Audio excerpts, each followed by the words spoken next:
महेश अपनी पत्नी सुधा के साथ समरपुर नाम के गांव में रहता था और खेती बाड़ी का काम करता था। लेकिन महेश को खेती बाड़ी का काम बिल्कुल पसंद भी नहीं था।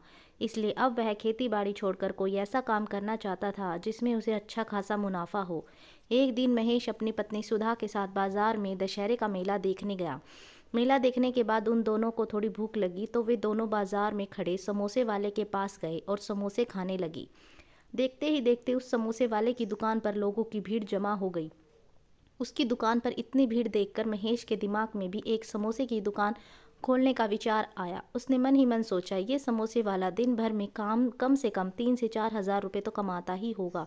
इसके एक समोसे बनाने की लागत लगभग 5 रुपये होगी और एक समोसा ये ग्राहक को 10 रुपये में बेचता है। मतलब सीधे सीधे एक समोसे पर 5 रुपये का मुनाफा। मतलब एक दिन का मुनाफा 2 हज़ार है तो महीने का सीधा सीधा 60 हज़ार रुपये का फ़ायदा। समोसे वाले की अच्छी खासी भीड़ देखकर महेश भी अब बाजार में समोसे का ठेला लगाने का निर्णय ले लेता है और वह घर जाकर अपनी पत्नी सुधा से इस बारे में बात करता है। सुधा भी बाजार में समोसे की दुकान खोलने के लिए राजी हो जाती है और कहती है, आपने तो मेरे मुंह की बात छीन ली। मैं भी कब से आपको समोसे का ठेला खोलने के लिए कहना चाहती थी, लेकिन आपसे इसलिए नहीं कहा कि कहीं आप मुझसे गुस्सा ना हो जाएं। मेरी माँ ने मुझे शादी से पहले समोसे बनाने सिखाए थे। मैं हर रोज़ सुबह जल्दी उठकर समोसे और उसके साथ खाने के लिए हरी और लाल चटनी बना दिया करूँगी। उसके बाद हम दोनों बाजार जाकर उन समोसों को अच्छे दामों पर बेचा करेंगे। महेश, ठीक है सुधा, तुम मुझे समोसे और चटनी बनाने के सारे सामान की एक लिस्ट बना के दे दो। मैं आज ही बाज़ार से तुम्हारे लिए सारा सामान और एक ठेला किराए पर ले आता हूँ और कल से ही बाज़ार में समोसे बेचना शुरू कर देता हूँ। अब सुधा उसे एक लिस्ट बनाकर देती है और महेश बाजार जाकर अपनी बचत के कुछ पैसों से लिस्ट में लिखा सारा सामान और एक ठेला किराए पर ले आता है। अगले दिन सुधा सुबह 4 बजे उठकर समोसे बनाने के लिए तैयारी शुरू कर देती है। समोसे का सारा सामान तैयार करके वह महेश के साथ बाजार में समोसे बेचने जाती है और ठेले पर गर्मा गर्म समोसे तलना शुरू कर देती है। उन समोसों की खुशबू से लोग महेश के ठेले पर खींचे चले आते हैं। ग्राहक बोलते हैं, अरे भैया, तुम्हारे ठेले में तो समोसे की बहुत अच्छी सुगंध आ रही है। लगता है तुमने आज से अपना ठेला लगाना शुरू किया है। महेश, सही कहा भैया, आज बाजार में हमारी दुकान का पहला दिन है। ये लीजिए गर्मा गर्म समोसे खाइए, सिर्फ 10 रुपये का एक। एक बार खाएंगे तो बार बार लौटकर हमारे पास ही आएंगे। महेश की बातों से खुश होकर वह ग्राहक एक समोसे को चखकर देखता है। उसे वह समोसा बहुत ही स्वादिष्ट लगता है।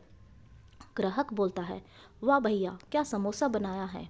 मैंने अपनी ज़िंदगी में कभी इससे ज़्यादा स्वादिष्ट समोसा नहीं खाया और इसके साथ ये खट्टी मीठी चटनी खाकर मज़ा ही आ गया। आप एक काम करो, मेरे घर वालों के लिए भी 6 समोसे पैक कर दो। अपने पहले ग्राहक से अच्छी बिक्री होने पर महेश और सुधा बहुत खुश होते हैं और देखते ही देखते उनके ठेले पर ग्राहकों की भीड़ लग जाती है। वे रोज़ बाजार में गर्मा गर्म समोसे बेचते हैं और कुछ ही दिनों में उनकी दुकान बहुत अच्छी चलने लगती है। उन्हें बहुत अच्छा मुनाफा भी होने लगता है। लेकिन कुछ समय के बाद महेश के मन में पैसों का लालच बढ़ने लगता है। एक दिन वह अपनी पत्नी से कहता है, हम इतने समय से बाजार में समोसे बेच रहे हैं और लोगों को तुम्हारे हाथ के बने समोसे पसंद भी बहुत आते हैं। क्यों न हम एक समोसे का दाम 10 रुपये से बढ़ाकर 15 रुपये कर दें। वैसे भी तुम्हारे हाथ से बने स्वादिष्ट समोसे खाने के लिए लोग 15 रुपये भी देंगे। सुधा, अरे नहीं जी, अगर हमने एकदम से अपने ग्राहकों का दाम सीधे 5 रुपये बढ़ा दिया ना, तो हमारे सभी ग्राहक टूट जाएंगे। वैसे भी हमें 10 रुपये का समोसा बेचकर अच्छा मुनाफा तो हो ही रहा है, तो फिर हम दाम बढ़ाने की भला क्या ज़रूरत है। महेश, तू चुप रह, तुझे दुकानदारी के बारे में अभी कुछ भी नहीं पता। तू बस समोसे बना, बाकी सब मैं खुद संभाल लूँगा। आई बड़ी मुझे दुकानदारी समझाने वाली। सुधा के समझाने पर भी महेश उसकी बात नहीं सुनता और अगले दिन से वह समोसे को 10 रुपये के बजाय 15 रुपये में बेचना शुरू कर देता है।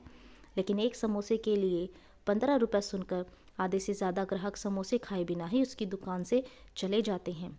देखते ही देखते महेश की दुकान के पास नत्थू समोसे वाले की दुकान पर भीड़ लगनी शुरू हो जाती है। पूरे दिन में बड़ी ही मुश्किल से महेश आधे ही समोसे बेच पाता है। शाम को जब वह दोनों घर लौटते हैं तो सुधा कहती है, मैंने आपसे कहा था ना कि अगर आपने दाम बढ़ाया तो हमारे ग्राहक टूट जाएंगे। देखिए, आज हमारे आधे समोसे नहीं बिक पाए। अगर आपने दाम घटाकर दोबारा से 10 रुपये नहीं किया तो हमारे बचे कुचे थोड़े से ग्राहक भी हमसे समोसे नहीं खरीदेंगे। महेश, देख सुधा, मैंने तुझे कल भी समझाया था और आज फिर समझा रहा हूँ। दुकानदारी कैसे करनी है ये तू मुझे मत समझा। अगर एक दिन ग्राहक नहीं आए तो क्या हुआ, जब किसी और दुकान पर उन्हें ऐसा स्वाद नहीं मिलेगा तो भागते हुए हमारी दुकान पर ही आएंगे। तो ज़्यादा मत सोच और आराम से सो जा। महेश की बातें सुनकर सुधा परेशान हो जाती है। जब अगले दिन वो दोनों बाजार में समोसे का ठेला लगाते हैं तो उनकी दुकान पर कल से भी कम समोसे बिक पाते हैं और देखते ही देखते नत्थू हलवाई की दुकान पर ग्राहकों की भीड़ लगनी शुरू हो जाती है। लेकिन ये सब देखकर भी महेश अपना लालच नहीं छोड़ता और मन ही मन कहता है, इस नत्थू समोसे वाले को तो मुझे कुछ करना ही पड़ेगा। अगर सब लोग इसी तरह इससे समोसे खरीदते रहे तो मैं तो बर्बाद हो जाऊंगा। अब अगले दिन सुबह जल्दी उठकर महेश बाजार जाता है और नत्थू हलवाई की नज़रों से छिपकर उसके आलू के मसाले में खराब मसाला मिला देता है और जल्दी से वहाँ से 9-2-11 हो जाता है। फिर वह सुधा के साथ अपना ठेला लेकर बाजार पहुँच जाता है। अब नत्थू हलवाई गर्मा गर्म समोसे तलना शुरू करता है और उसकी दुकान के बाहर भीड़ लगनी शुरू हो जाती है। उसकी दुकान पर भीड़ देखकर महेश मन ही मन बहुत खुश होता है और उसे इतना खुश देखकर सुधा पूछती है, अरे हमारी दुकान पर ना तो सुबह से एक भी ग्राहक आया है, ना ही हमारी कोई लॉटरी लगी है। तो फिर आप इतने खुश क्यों हो रहे हैं? सच सच बताइए, क्या चल रहा है आपके दिमाग में? महेश, कुछ नहीं मेरी प्यारी सुधा। वो कहते हैं ना, जब सीधी उंगली से घी ना निकले तो उंगली टेढ़ी करनी ही पड़ती है। बस थोड़ी देर सब्र करो और देखती जाओ उसकी दुकान के आगे लगी भीड़ कैसे हमारे पास खींची चली आती है। महेश की बात सुनकर सुधा सोच में पड़ जाती है और देखती है कि नत्थू हलवाई की दुकान के समोसे लोग पास के रखे कूड़ेदान में फेंक रहे हैं। उसे ये देखकर कुछ समझ नहीं आता। तभी एक ग्राहक नत्थू हलवाई से कहता है, अरे भैया, ये क्या समोसा बना है? छी छी, इतना भद्दा स्वाद, ऐसा लग रहा है जैसे खराब आलू का मसाला बनाकर इसके अंदर डाल दिया है। तुम्हें भला इतना भी क्या लालच हो गया है कि खराब सामान के समोसे बनाकर हमें बेच रही हो? रहने दो भैया, तुम्हारा ये 10 रुपये का समोसा खाने से अच्छा है तो मैं महेश की दुकान से 15 रुपये का समोसा खरीद लूँगा। उसका समोसा महंगा है पर कम से कम वो तुम्हारी तरह खराब सामान तो इस्तेमाल नहीं करता। उस ग्राहक की बात सुनकर नत्थू हलवाई असमंजस में पड़ जाता है और सोचता है कि आखिर उसके सारे समोसे खराब कैसे हो गए। और तभी कुछ ही देर में महेश की दुकान के आगे ग्राहकों की भीड़ लगनी शुरू हो जाती है। ग्राहक, अरे भैया, अब तो तुम्हारे यहाँ से ही समोसे खरीद कर खाया करेंगे, 5 रुपए के लालच में अपनी सेहत से खिलवाड़ नहीं करेंगे।